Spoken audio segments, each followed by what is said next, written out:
I'm Melanie from Rogue Repair in St. Paul, Minnesota. I run a one-person shop here in St. Paul, and I am filming this video today to take you through the process of properly replacing the strings on your rotary valves. This is a normal part of maintenance. You replace them hopefully before they break, but many times after they have broken.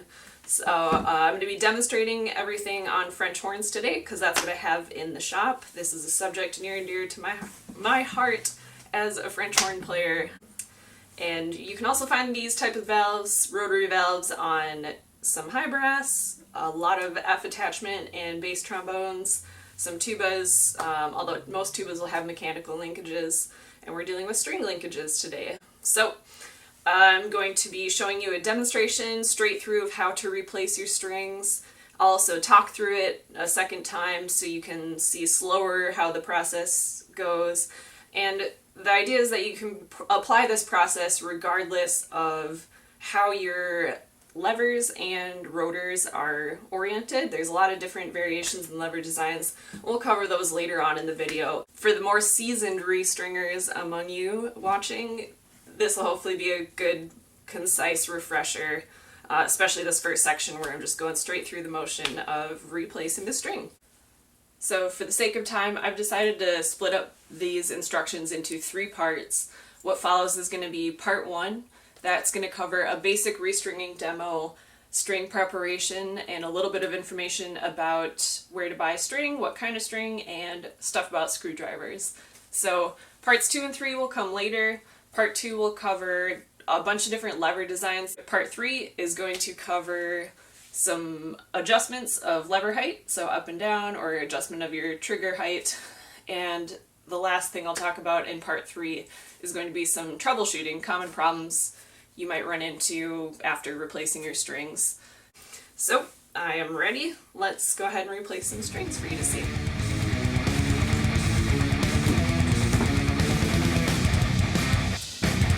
Alright folks, welcome to my bench. This is going to be our demo horn for the most part. I'll do a couple straight through demos on this one.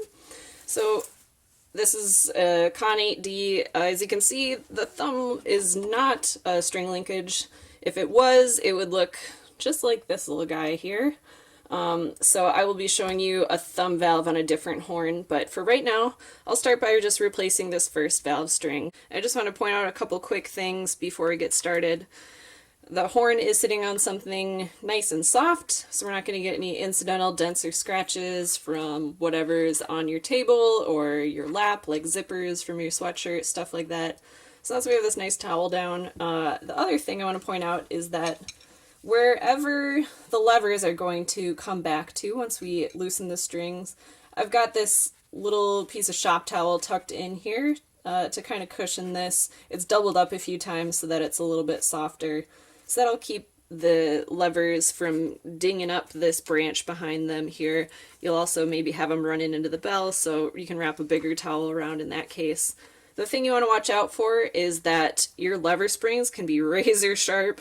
Many times they're just clipped and left as is, so I recommend using one of these little popsicle stick guys or a clothespin, something not sharp or scratchy, to kind of help tuck it in there just to keep your fingers out of there because it can be kind of dangerous. So I'm going to jump to my cutting board first, and then we'll be back to do the string demo in just a moment.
Alright, so we replaced the string on the first valve. I'm going to talk through replacing the string on the second valve as I go. So anytime you're replacing strings, I would definitely recommend taking a picture of your setup before you get started, just as kind of a good reference for when you are setting up where to set your levers back to, and it can be kind of helpful so that you end up with similar lever heights to where you started and you're not kind of chasing that around. Or you don't have to, but I like doing that. Comes in handy more often than not. So here we go. I'm going to take off the old string first, loosening the lever arm string screw to begin with, and just kind of get the old string out of there first. And I like to have my index finger resting against the stop arm when I loosen the stop arm string screw, just because it's going to take a little bit of torque to break this screw loose before we get the string off of there. So there we go. Loosen it a few turns. Not too far. We don't want to end up chasing these screws across the floor if we take them all the way out. There we go. Got rid of the old string. And I'm just going to use a prepared string for this one to demonstrate. Save a little time in the video. So I'm going to call this outside. It would be reversed if your lever was on the left. So we're going to thread the string from outside to inside. So we're going to go through this hole in the middle of the lever first. And also just going to take a second to check our knot, make sure it's tied large enough and secure enough where it's not going to slip or fall through the hole in the lever once it's installed. So first thing we're going to do is run the string parallel to the lever all the way towards the end. And at this point I'm also going to push the lever forward a tiny bit with my other hand here. And next step is to make a loop that goes around the stop arm string screw. So I've got kind of a loop started here. I'm just going to grab the peak of the loop with my index and thumb and twist it towards the stop arm string screw. That will leave me with a tail coming out underneath the rest of the string. I kind of loop it over in two parts just because that is easier to get in there this way. So there we go, I've got it nice and snug around the threads. And just check your work, make sure that tail is coming out underneath itself. So if we were to drive a car around this little loop, it would go up and around the bend here on the spindle, and back around the stop arm string screw, and back underneath itself, pass underneath that road on the way out. So go ahead and tighten this down, kind of eyeballing where the end of this lever is. Doesn't have to be super precise. If anything, kind of aim a little bit farther this way because it's easier to adjust after we're all done. So we'll get that screw tightened down. Sorry that my hand's in the way, it's just got to be up over the screwdriver to make sure nothing is going to slip and do any extra damage. So there we go. Next we're going to wrap this string around the spindle and back up towards the end of the lever. So I'm going to go underneath my string. You could also go over at this juncture. This is the one place where it's okay to go over or under. It really just depends on how your lever is sitting in relation to the valve. I'll show you an example later of where it would be best to go over, but in this case I'm going under because that's how it fits well on this horn. So we're going to bring it then through the hole on the lever here. So again, just refreshing, we went around this way and underneath our string here and back around the spindle underneath again here, and then coming this way we have now gone through the hole in the end of the lever. So last thing I'm going to do is make a loop to go around the lever arm string screw. That loop is made just grabbing the string in hand here, and I twist it counterclockwise, and it sort of makes a loop on its own, which almost kind of sits right down over this screw. Just give a little help here. And again, you notice that the tail of the string is coming out underneath itself. Why we do that on the places where the string is held on by the screws, it's just so it really sits underneath the screw head as far as it can, which means that we're getting the most grip on the string as we can. And the last thing, second last thing, I'm going to leave a little bit, a small amount of calculated slack in the line, and that's what the screwdriver blade is for. This is a smaller screwdriver blade, maybe about a 1/16 inch thick. Something similar, you can use a little spring or something. Different horns will need different amounts of slack in the line to make it feel right. So there we go, we've got our slack, we've got this wrapped around nice and snug on the threads. It's time to tighten down this last screw here.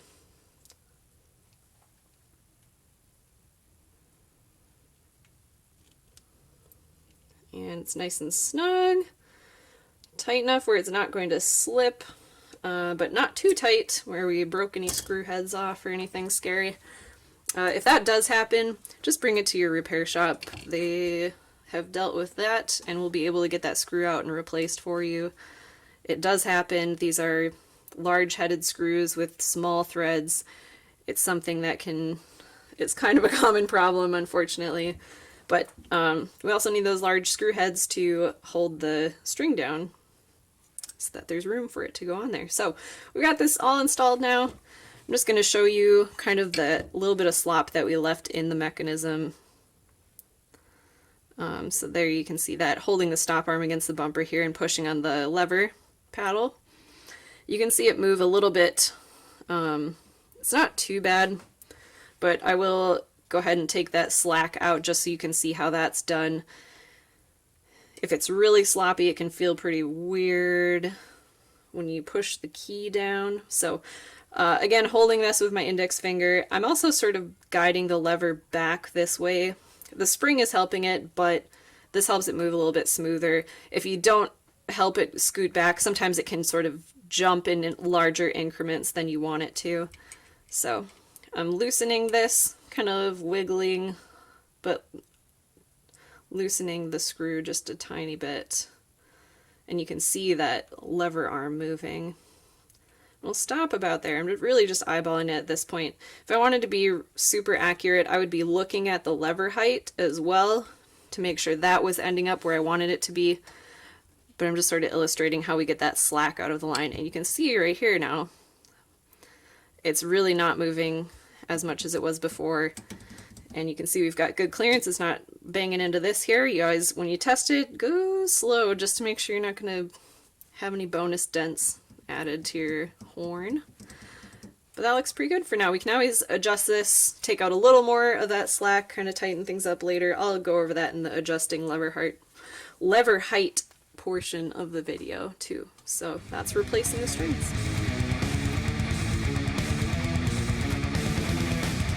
Alright, I'm going to talk about string prep. So when it comes to string prep, you basically have two options of how to cut it. You can either use something very sharp and you can cut it down to a really fine, nice point. That means either using a razor blade. Does not have to be a nice razor blade. This one is from the dollar store and you would be cutting it on a cutting board in that case. You can get a nice point on it that way, or if you use really sharp scissors such as fabric scissors or barber shears, those can cut it down to a fine enough point where you can thread it through really any kind of lever, even like a Olds or something with a super tiny hole through the levers. So that's one way to do it. The other way, if you don't have nice scissors or a razor blade and you have to use your nasty sandpaper scissors like these, you end up with something pretty frayed on the end, kind of fluffy. This is not going to cooperate well if it's time to thread through the holes in your levers. So one way we can remedy that, you saw me do it in the demonstration video, is to burn the ends and draw it to a point with your fingers. So you don't want to put it in the flame, just get it close enough to where the material starts to melt, and then just quick pinch it and pull it away from the thread, and that'll draw it down to a little bit of a point. So I'll go ahead and do that now. If you don't have a lighter, you could also use a candle. If you're not comfortable using the flame, you're going to have to find something sharp to cut it with, or a lot of patience with trying to thread it through, because those are sort of your only options. I've tried using beeswax and stuff to sort of draw the threads back together. Haven't had a lot of success with that. Doesn't seem to work well with this type of material. So that is the end preparation, and the rest of the string, just cutting it and tying a knot. 6 inches seems to be a good universal length to work with for the string, and if you want extra, cut it longer. I know some people like to have extra string on the end of their levers when you're all done. I personally don't like that, but it's totally personal preference. There's not really a right or wrong, as long as it's not interfering with the performance of your instrument. So I like a single overhand knot most of the time for the end of the thread. It's good enough for this beefy Yamaha string here, but if you're using the thinner black stuff for your instrument, there's nothing wrong with this string. It's just you'll have to tie an extra knot to get it to stay put, most likely. So in that case, you would do a double overhand knot, which is just one more loop through the same loop. Gives you a little bit bulkier knot on the end. So like that. And then you would loop it through the same loop one more time. Like that. And just dress it up, pull it tight. And there you go. So that's a little bit larger, should stay put if you're using the thinner black string or something similar. So I also like to burn the ends after I do this. You can or cannot, it's your choice. Totally personal preference. This would keep the end from fraying. I've never had really an issue with the knot fraying, it's just sort of over-engineering, which I don't mind for the most part. So that's cutting it and tying a knot and prepping the ends.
Alright, so screwdrivers. I will try and keep this as brief as I can. The most important thing that you need to keep in mind is you need to have screwdrivers that most closely fit the slots of the screws on your instrument. So sometimes that means modifying what you can buy in the store. So in the video you saw me use these two. So this is a Craftsman screwdriver here. This one, the brand is called Felo, F-E-L-O. And this one I found at my local farm and fleet store. Both of these are very reasonably priced. They're excellent quality. And the nice thing about these Felo ones is that you can find them in just about any size and shape you could ever want for a decent price. So those are the ones that I used in the video. So modifying screwdrivers, a lot of times you'll run into something like a Holton, which is a really common brand, and it'll have really wide screw slots on really tiny screw heads. So to find a screwdriver that fits properly is not going to be easy just picking one off the shelf. So a lot of times I have modified my own with just a hand file like this and some elbow grease, or a bench grinder if you feel comfortable doing that. And those are all things I would recommend.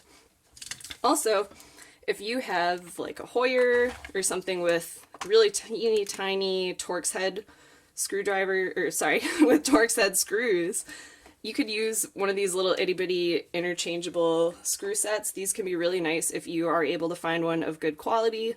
Really have gotten a lot of use out of it. The other thing is Philo also makes little Torx head screwdrivers as well. So another similar brand to the Philo screwdrivers is Weha. I'm also a fan of those. So really any of these are great choices, and you'll have good luck if you modify your screwdrivers to really fit the best they can. That will save you from accidentally stripping any screw heads and also accidentally slipping the screwdriver out of the slot of the screw head, which can cause damage, dents around your instrument. So you always want to avoid that if we can. Thanks for watching part 1 of 3 of my videos about restringing French horn rotary valves. So after this, you can watch part 2 if you'd like. Just click the link right here. It's going to be examples of restringing different lever designs, and then after that you can watch part 3, which will be about lever height adjustments and also some troubleshooting of common problems you can run into. So I hope you learned something new or remembered something that you forgot, and thanks for watching.